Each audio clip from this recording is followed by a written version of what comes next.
Y por último, vamos a ver los principios para dirigir la adaptación. El primer principio que nos encontramos es el principio de la individualidad. Es decir, las características morfológicas y funcionales del deportista son fundamentales a la hora de ver qué tipo de cargas es a las que tenemos que someter a ese deportista, ¿vale? Hay que tener en cuenta también que cada sujeto responde de forma distinta a cada tipo de entrenamiento. Por eso todavía es más complejo la cuestión relacionada con los deportes colectivos, porque debemos conocer muy bien cuál es esa individualidad, cuáles son esas características de nuestros jugadores y saber que a lo mejor el determinado jugador, independientemente de la posición en la que juegue, que eso también va a ser fundamental, van a tener que realizar las actividades de una determinada forma o hay que hacerles algún tipo de variación para ajustarnos a sus características personales.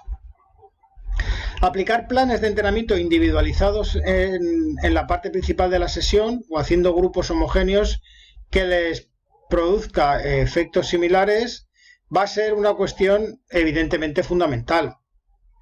Para preparar a un deportista hay que tener en cuenta los siguientes pasos. En primer lugar, analizar las características fisiológicas y psicológicas de los deportistas.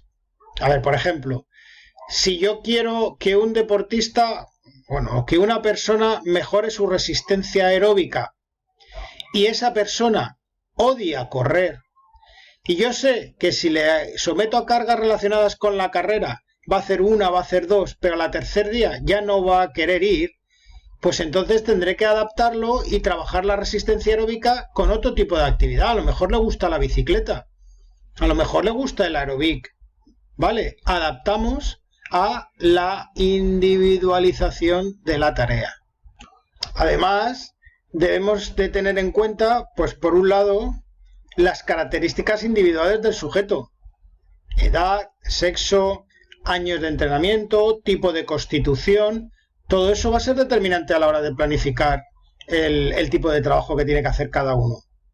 Las características del deporte, los tipos de requerimientos para un mejor rendimiento en función de las normativas y reglamento. Hay que conocer el deporte en profundidad. De hecho, somos entrenadores. Debemos de conocer cuáles son esos requerimientos necesarios dentro de nuestro deporte. El periodo de entrenamiento en que se encuentra dentro de la planificación anual. Evidentemente, lo ideal sería que un deportista esté al máximo nivel todo el tiempo, pero eso es una utopía. No siempre vamos a poder estar, no siempre no, es que no vamos a poder estar al 100% en todo a lo largo de toda la temporada. A lo mejor es más interesante estar a un 70% y tener algunos picos del 90%. Y también hay que tener en cuenta las posibles variaciones del medio ambiente y su influencia en el propio deporte. Si es invierno, si es verano, si estamos en un país donde nieva y a lo mejor en invierno se tienen que suspender las competiciones. Bueno, todo eso va a ser determinante a la hora de planificar nuestro trabajo. Y un tercer apartado que es controlar el desarrollo de las capacidades individuales para poder dirigir el entrenamiento a mejorar las partes más débiles y sacar más provecho de las condiciones del sujeto. Si nosotros tenemos en cuenta cuáles son esas carencias que tiene el deportista, se las reforzaremos y conseguiremos que las supere y que sea un deportista más completo. El siguiente principio es el de la especialización. Y hay que tener muy claro que los efectos que produce el trabajo de entrenamiento son específicos al tipo de estímulos de entrenamiento, tanto a nivel de aporte energético como de grupos musculares implicados, como de tipo de movimiento articular, ¿vale? Cuanto más específico es el entrenamiento, más mejora el rendimiento. Aquí tenemos el ejemplo del corredor o el nadador. Bueno, luego tenemos el triatleta que hace las dos cosas, pero bueno, no es el caso. Un corredor que haga natación para mejorar la resistencia, ¿se va a producir evidentemente algún tipo de mejora?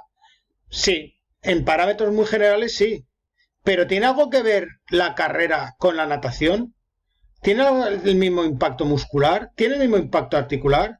Pues evidentemente no. Es decir, yo no puedo pretender que un deportista, un corredor, mejore sus tiempos de carrera entrenando natación.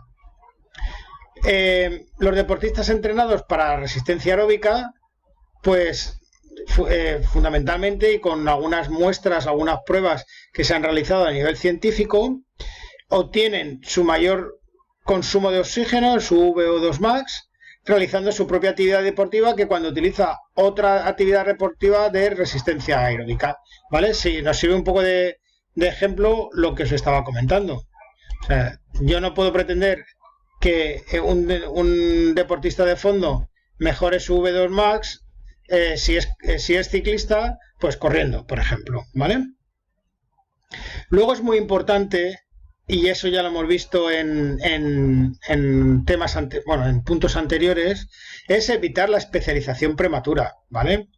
Aunque sí que es cierto que en deportes técnicos, gimnasia artística, gimnasia rítmica, patinaje, o en algunos deportes de combate como el judo, la esgrima, la lucha, y en juegos deportivos como fútbol, balonmano, voleibol, bádminton, se puede realizar un trabajo específico si se atiende al incremento de la preparación especial y la general, añadiendo 2 bloques verticales para la mejora de este tipo de trabajo, ¿vale? Esto estaría un poco incluido dentro de este gráfico.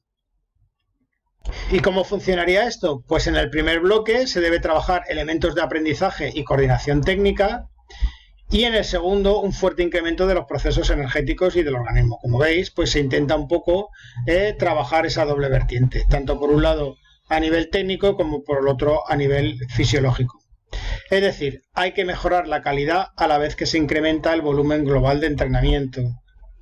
También debemos de tener en cuenta la importancia de determinadas capacidades de la condición física y de la técnica para formar un estereotipo dinámico.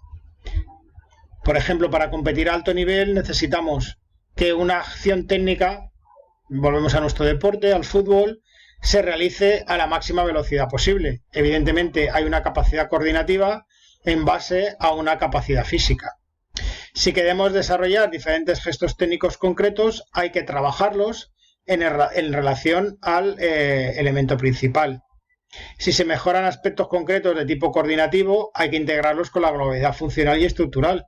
No me sirve de nada que un jugador sea capaz de hacer un regate a un ritmo bajo, porque cuando en competición lo tenga que hacer a ritmo alto, pues va a ser imposible que se vaya de su rival. Otro principio es el de la alternancia. Hay que tener en cuenta que el desarrollo de las distintas capacidades físicas pues puede variar en relación a la organización de las cargas durante el entrenamiento.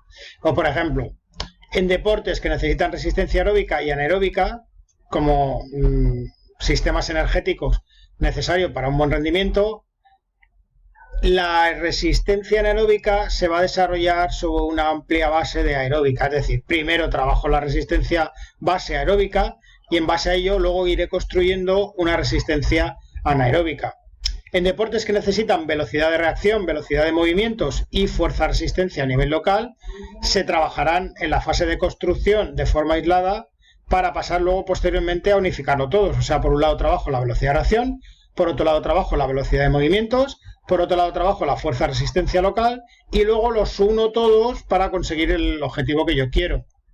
En deportes que necesitan fuerza y resistencia, se puede trabajar de forma separada en la fase de construcción, pero luego los tenemos que combinar, porque van a ser determinantes a la hora del rendimiento. Y en deportes que necesitan la capacidad de fuerza, es necesario tener en cuenta el efecto inhibitorio de la fuerza sobre la capacidad de flexibilidad, y viceversa.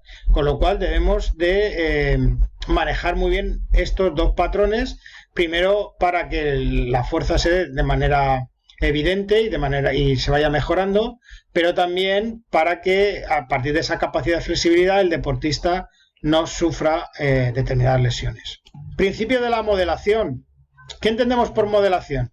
Pues entendemos la imitación o simulación de una realidad construida a partir de elementos específicos del fenómeno que estudiamos. Esto que parece tan complejo, lo que nos dice fundamentalmente es que si yo quiero que se trabaje, sobre todo en deportes colectivos, pues debo coger parte de la competición, es decir, de esa realidad construida, y hacer un microentorno donde se den las situaciones lo más parejas posible a lo que se da durante la competición. Los nuevos modelos tienen que simular las particularidades de las competiciones, incorporando parámetros mayores como puede ser aumento de volumen o intensidad y utilizando ejercicios de gran eficacia. O sea, lo que cogemos es la globalidad, lo hacemos en trocitos más pequeños y los planteamos en situaciones competitivas, ¿vale? Es lo que llamamos dentro del fútbol tareas de juego. Se trata de analizar las vías metabólicas implicadas en la competición y a través de ese estudio diseñar entrenamientos que se asemejen lo máximo posible al modelo de fatiga que se da durante la competición. Habréis oído hablar un montón de veces, y yo también lo he dicho, que se juega como se entrena. Y evidentemente hay que entrenar como queremos que el equipo juegue. No tiene ningún sentido plantear unas situaciones de entrenamiento simplemente por plantearlas y que no tengan relación directa con la forma que queremos que nuestro equipo compita. Y por último, tenemos el principio de la regeneración periódica. Es decir, que para poder desarrollar el rendimiento de un deportista de élite, pues evidentemente se necesita mucho tiempo de entrenamiento. Es que estamos hablando de años, de 10, 12, 15 años para que un deportista llegue a la élite. Estos deportistas pues van a estar sometidos a grandes cargas para poder mantenerse en niveles aceptables y evidentemente eso va a hacer que sufran determinados pequeños descensos en el rendimiento, pues como consecuencia de diversos factores, como pueden ser sobrecargas de los sistemas del organismo, estancamientos técnicos, apatía por la actividad, bueno, una serie de factores. Así que para evitar esos bajones grandes del rendimiento por parte de los deportistas de élite, pues solemos introducir unas fases de regeneración más largas mediante la disminución de intensidades de entrenamiento. Este periodo regenerativo se suele plantear por algunos autores en deportistas que practican actividades deportivas de fuertes exigencias físicas y técnicas, y realmente lo que va a servir es que para que el organismo vuelva a coger un poco de energía para poder seguir siendo sometido a cargas elevadas.